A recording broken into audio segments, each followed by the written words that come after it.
Hello everyone, welcome back. Thank you so much for joining me. We are viewing a beautiful home that is located in a master plan community.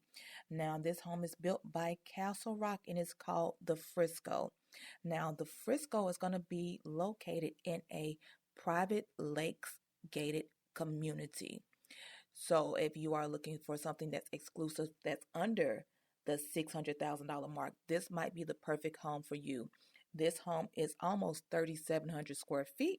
It is a 5-bedroom, 4 full bath home.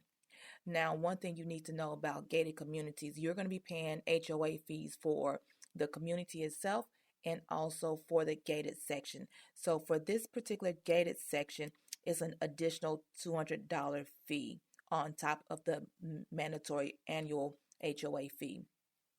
Now, this home is going to be zoned to Cypress Fairbanks ISD, which are going to be Walker Elementary, Road Middle School, and Cypress Park High School. If you have any questions regarding this builder, this home, or any other real estate questions, please leave them in the comment section below, and I will be more than happy to answer them for you.